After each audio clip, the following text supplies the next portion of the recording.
Jadi ini kasusnya Nikita Mirzani ini menggunakan bahasa yang bersayap ya. Mengobrak-abrik itu kan definisinya kayak apa itu kan nggak jelas. Ya. Jadi kalau cuman mempertontonkan di persidangan itu hal yang wajar gitu loh. Dibuka di persidangan itu hal yang wajar, apalagi ini adalah ada hubungannya dengan pasal TPPU, tindak pidana pencucian uang. Walaupun ada yang namanya undang-undang kerahasiaan nasabah, itu ada pengecualian. Pengecualiannya adalah ketika tersangka itu tersangkut dengan TPPU.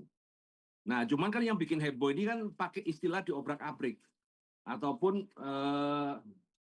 ya diobrak-abrik ini kan konotasinya masyarakat itu kan tiba-tiba ditarik uangnya atau dipindah danakan, itu kan konotasi masyarakat. Padahal yang benar adalah ya dipertontonkan di persidangan gitu loh.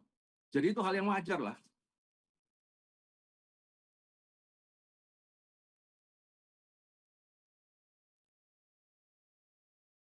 Ya akhirnya kan opininya kan kemana-mana ya karena penggunaan kata diobrak-abrik itu kan. Kalau sampai kemudian BCA tiba-tiba memindahkan saldo nih, nggak usah banyak-banyak, Rp1.000 aja, maka itu salah gitu loh. Tapi kalau membuka transaksi, ya kan membuka transaksi, walaupun tidak berhubungan, tapi itu kan juga dalam kapasitas sidang dan pembuktian. Nah, yang lucu itu kan netizen sekarang ini hanya berbekal statementnya Nikita Mirzani tiba-tiba jadi pakar hukum dadakan.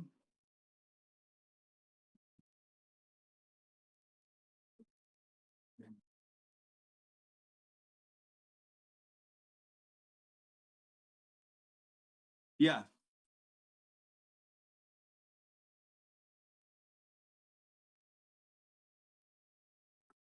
karena kan satu ya kita harus paham, ini bukan bukan warga biasa loh, ini udah terdakwa loh.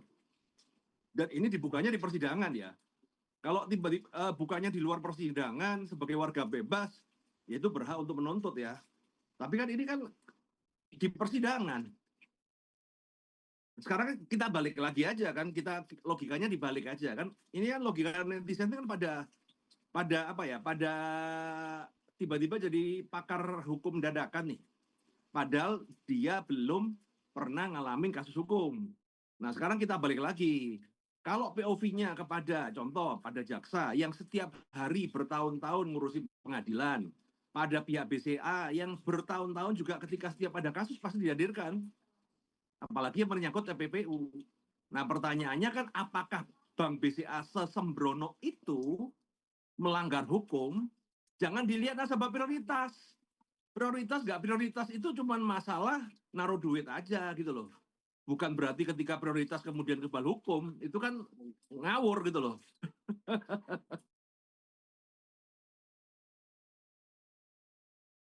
Iya, kan apalagi bank sekelas BCA.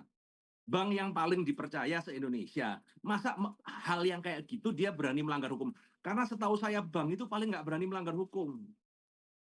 Karena kalau sampai dia melanggar, kalau Nikita melanggar hukum, konsekuensinya Nikita pribadi. Kalau bank melanggar hukum, konsekuensinya kan cabang seluruh Indonesia.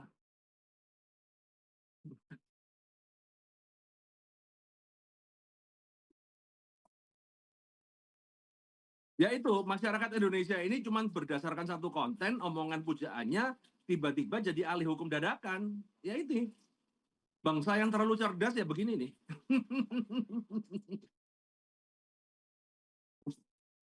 Nah itu juga gorengan lagi. Itu bukan saham BCA turun itu bukan karena Nikita, tapi karena CEO-nya Pak Yahya itu lagi jual satu juta saham. Pas momennya pas aja gitu loh. Nggak ada, nggak mungkin lah gara-gara statementnya Nikita kemudian anjlok. Enggak. Coba dicek lagi. Nah, kenapa saham BCA turun? Karena Pak Yahya, mantan dirut atau dirut ya BCA ya, dia menjual 1 juta lot sahamnya.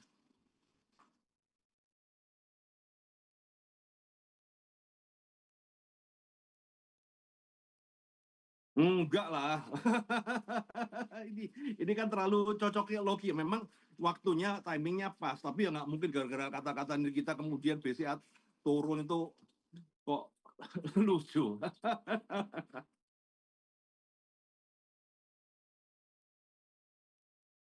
Iya, bank terbesar, saham saham yang paling dipercaya lah. Ibarat kata kan saham yang paling valuable se-Indonesia kan. Masa cuman hanya gara-gara katanya Nikita Rizmansyah kemudian turun itu kan ya lucu lah. Ya cuman kalau media kan pasti clickbait-nya bagus karena kan cocokologi kan. Kok pas gitu kan.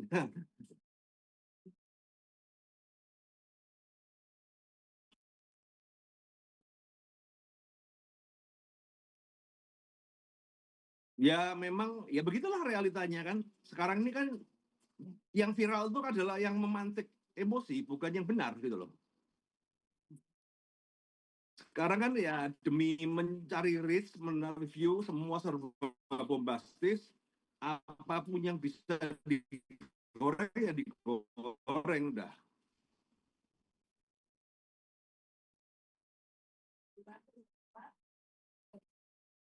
Ya jadi gini, kalau aku lihat ya, jadi memang ini kita ini kadang-kadang kalau orang itu terlalu membelain pujaannya itu logikanya nggak kepake sih.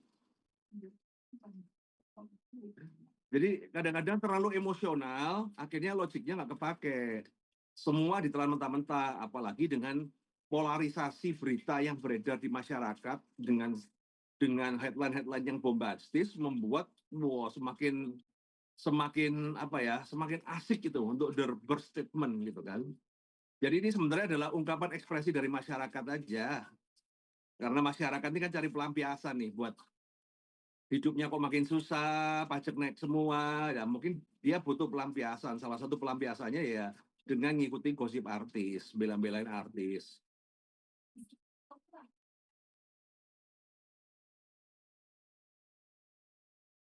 Ya, ya apa-apa. Kalau somasi aja, somasi itu jadi gini loh.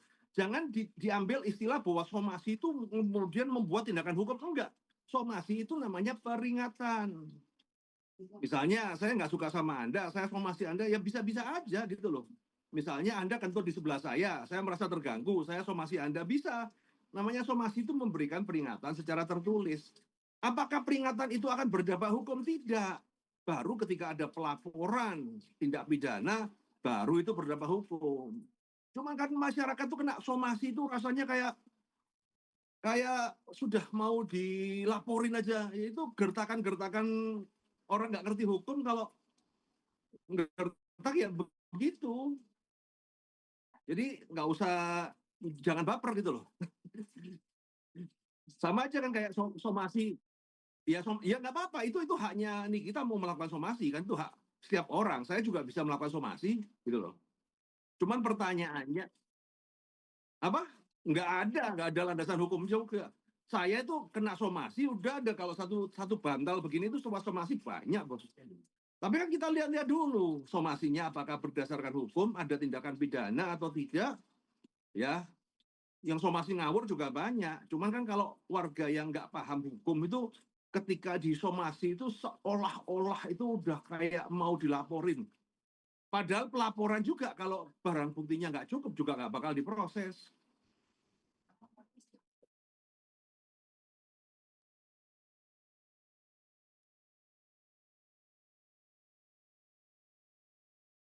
Ya, udah dijelaskan sama BCA bahwa semua tindakannya itu adalah patuh untuk hukum, berarti hukum yang berlaku. Artinya ketika BCA membuka data itu di persidangan, itu sesuai dengan hukum yang berlaku. Apalagi di dalam kasus kita ini ada yang namanya TPPU, tindak pidana pencucian uang. Walaupun mungkin duitnya nggak ada di BCA, katanya kan cash apa segala, tapi ya persidangan buka berhak untuk membuka karena ada pengecualian. Masa kalau koruptor kemudian disidang kemudian harus minta izin koruptornya untuk buka, kan ya lucu. Jadi bedakan antara hak warga yang bebas tidak terkena masalah hukum sama warga yang terkena masalah hukum. Warga yang terkena masalah hukum ya kan apalagi dalam persidangan ya hak-hak itu ya ada pengecualiannya dan semua itu sudah sesuai dengan koridor hukum. Apalagi sudah terdakwa kan ini untuk pembuktian. Loh kok nggak nyambung? Ya kan nyambung nggak nyambung kan dibuktikan. Oh berarti tidak ada aliran dana di BCA. Kan seperti itu. Tapi ini kan adalah bagian dari pembuktian tuntutan-tuntutan yang dilakukan oleh jaksa penuntut umum kan. Jadi ini hal yang wajar, cuman jadi goreng aja karena Nikita. Ya, coba kalau saya yang ke sana, nggak ada yang lihat, Pak.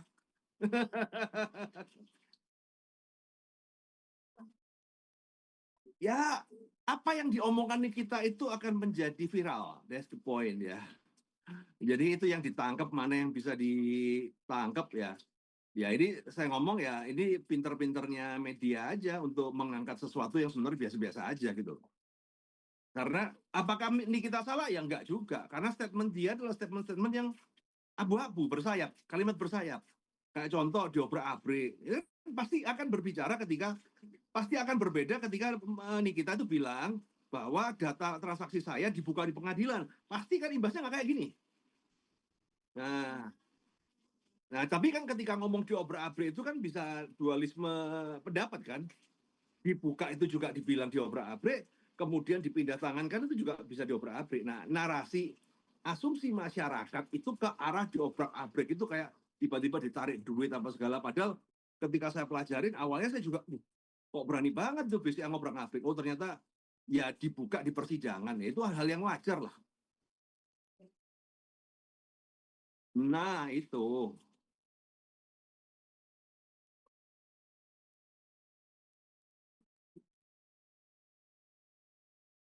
Ya buat netizen-netizen ini ya kalau mau junjungannya nggak apa-apa. Tapi sebelum sebelum berkomentar, dilihat dulu di pajak kan ada namanya ChatGPT ada tuh, Google juga ada. Dicek dulu gitu loh. Jangan semut dengan hanya statement seorang yang bukan ahli hukum. Nih kita itu kan artis ya kan. Kemudian tiba-tiba Anda bisa menjadi ahli hukum dadakan. Nah,